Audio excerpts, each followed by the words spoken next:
today we are having an exclusive interview with Shobha De on Prudent Media in their weekly program called as Ghazali. In fact, I would like to welcome Shobha De, and I think I need not introduce Shobha De because she is a household name in urban India. She is a celebrity in her own right, a journalist, a novelist, a feature writer, and now I've just learned from her that she's also a publisher. In fact, that was something which I did not know and which I just came to know, and it's something to be very proud of. She's born in a Maharashtrian family. She studied psychology in St. Xavier's College, and somewhere in 1970, she turned to journalism. Ma'am, before we start anything, I would just like you to highlight about your being a publisher, because that is something completely new, the rest of the things we know about you. Well, it came as such a completely wonderful surprise to me when Penguin International and their chairman, John Mackinson, who is very highly respected former journalist and now the chairman of Penguin, made this offer to me and asked whether I'd be interested in having my own imprint, and I was completely delighted because it's a huge honor. It's also a huge responsibility. So I'm looking forward to the imprint taking off in 2011, and I hope through that imprint to be able to cover a wide array of subjects and discover new voices and be able to project India, Mumbai in particular, in all its multicultural glory. In all its essence. Absolutely. Oh, well, and it's certainly a very unique honor, I think it's bestowed upon a very few of them. Now, what sort of books would you like to publish in, or like, what are you looking at? I'll tell you first, what I'm not looking for is the next Booker winner, because every publisher seems to have that one target in mind. What I would rather focus on is an entire lifestyle band, because it's in India that's a comparatively new slot, has not been taken. I need books which will reflect our own aspirations, our ambitions, to be able to chronicle India that's rapidly changing. I would like to focus on areas that interest me specifically, be it movies or fashion or contemporary issues, concerns related to women, health, politics and memoirs. Ma'am, I wish you all the best in this endeavor of yours.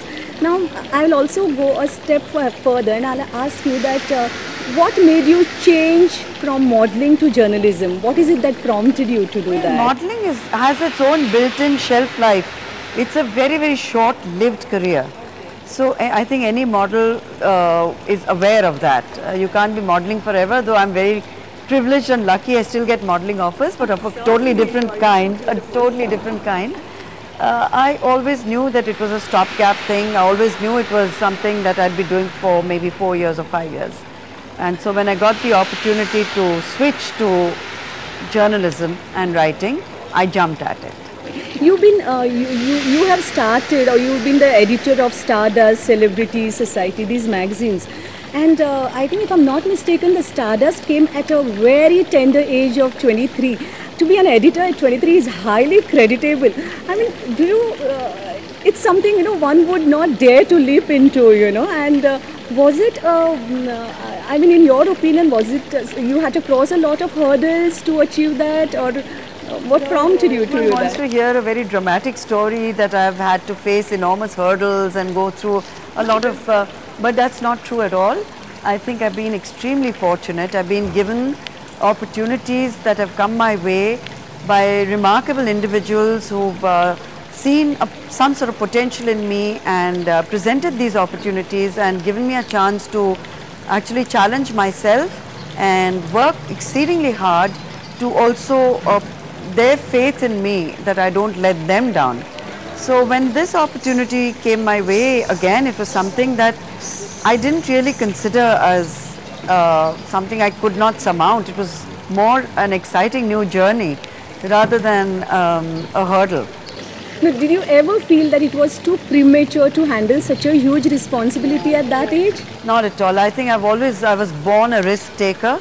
I like the fact that something new presents itself and I can tackle it with a great amount of energy, a lot of passion, to do it to the best of my ability, to give it my 110% and take a chance. Just like someone else is taking a chance with me, I have to do my best and they have faith in me and I mustn't let them down. That's always been sort of the driving principle in my life. I think you've lived up to your words because it has grown so tremendously. I feel very proud when I see it In now. fact, Stardust, it is said to have introduced a new style of journalism, in a new language. It was a mixture of Hindi and English. So, it is, how did you conceive of an idea like that, and whether it was taking a risk, it had to click with the readers. So, were you very sure it would click, You can never be sure. Anything that you put up in the public domain, it was Stardust then, it can be a new book now, it can be a television serial that I write, because I do write for television. You cannot control and manipulate public response, public opinion. So you have to have confidence and go with your gut feeling and say, this is something that I want to do, this is something that I believe I'll be able to pull off, and then hope for the best. And with Stardust, of course, with the very first issue itself, it was a sellout and it was a game changer. After that, every other publication, mainstream journalism in India adapted and adopted the Stardust model, as it were, including the way we broke the rules, played around with language, created a new language, English. But these are things that you cannot actually plan. It's something that happens. Any creative force that is new, you're trying something for the first time, cannot be in a way constructed. You have to do what your gut feel tells you to do and go with that. Where do you get your inspiration to do something like this? You've always been known to take risks. You have been always bold in everything that you do. From where do you get this inspiration? I mean, it's like you always have a lot of energy in you, to do whatever. So how do you get that? Difficult to talk about the genesis for inspiration. It's almost impossible. It's like asking M.F. Hussain when you start painting, how do you know it should be blue and not orange, or it should be a horse or not an elephant, or a goddess and not a devil, and the first stroke, how do you know? It's impossible for any creative endeavor, or even a filmmaker. You can have a bound script, but when you actually start shooting, the process takes over, and it's like I can have a very strong structure for a new novel, but when I actually start writing that novel, it may take a totally different turn.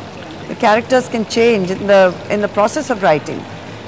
These are all wonderful, marvelous, magical discoveries that creative people stumble upon and hopefully convert into good ideas. Shobha, you always had the right ingredients for an actress. I mean, your looks, the way you carried yourself, your fashion statement. Were you ever in your life tempted to go into acting? And if not, what prevented you from doing that? Let me put it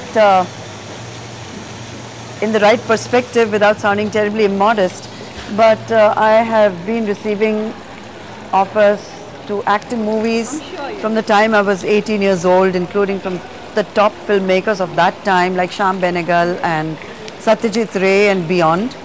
But it was never an option for me, it has never attracted me, it was never something I even considered. So even when Satyajit Ray walked up to me and said, would I consider doing his next film, which was with Victor Banerjee, Ghare Baire, it took me under 10 seconds to say, I'm very flattered, thank you sir, but I'm not interested. I'm surprised because somebody like Satyajit Ray, would be... Didn't attract me, it's not, I would rather have directed a film, if at all, than, I'm not a public performer in that sense. I've taught myself public speaking because it's a necessary part of what I do, and now I've grown to enjoy it. But to act, I mean, I know today acting no longer rests on your talent. It depends on who makes you an offer and you try it, and if it works, it works. I think now you are shouldering a much bigger responsibility as a writer, Even today I get offers to act, and maybe now at this age, it might be something that I find adventurous enough to do, just for a lark and just to see whether I have fun doing it, not as a professional option, but just for fun. Now, your Socialite Evening, the first novel was a great hit, though it was criticized by the conservative groups. And it was at the backdrop of Mumbai's elite women, then there was a lot of moral, spiritual, intellectual bankruptcy in the society that they live in. Now, when you wrote on that book, was it your own experience or was it just fiction, or is it, what is it? The writer who's asked this question, especially writers attempting novels, and a first time novel is almost always, in a way, you cannibalize on your own experience, your own life.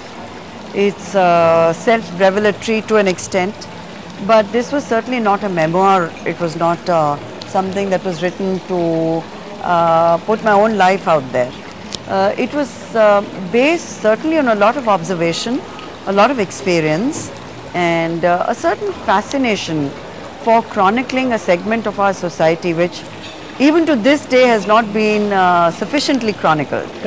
And when I wrote the book, it was as if people imagined I had created that world out of nothingness, pulled it out of my hat, or people could not believe that such an India even existed, but it did. It came as a shock, it came as a shock, and as you say, it was probably too much for people to digest also, because bit ahead of its time. We never thought of which we read about, like we sort of heard about it, but to read about loveless marriages, ill-fated extramarital affairs, that, and when somebody writes it so boldly, it's difficult to. That's true. But I remember even an American critic asking me whether I had invented Malabar Hill, whether it was actually a location in Mumbai, or whether I had merely transposed Beverly Hills and called it Malabar Hill. Even for a Western audience in particular, it was a very, very different aspect to life in India. Because till that point, they all only imagined an India which was very repressed, very, very poor, full of disease or godmen or elephants or snake or like a huge big begging bowl. So today's India is, and my last book which is on India, it's called Superstar India, it's non-fiction, and it's really chronicling something that I've been a part of. I've been part of this change. I've watched India come up from being a very new nation, finding its feet, to a global superpower. So it's been a fantastic process, and I feel very lucky that I've been able to chronicle it. What was the reaction among your own circle after the book came out, Socialite Evenings generated a lot of comment, a lot of criticism, but I was so sure of what I was saying. I mean, in my mind, there was no ambiguity, because I know this is the book I wanted to write. This was the life I had some sense of authority to comment on. It's like I cannot attempt a book which is so beyond my own reality, so beyond my own experience, and for what? Like people often say, why don't you write about rural India? I've never lived in rural India. For me to write a book which is true to myself and which is genuine, which actually tells the story of rural India, I would have to spend at least 5 years in rural India, which is not an option that's even open to me. It's not even an option I want for myself.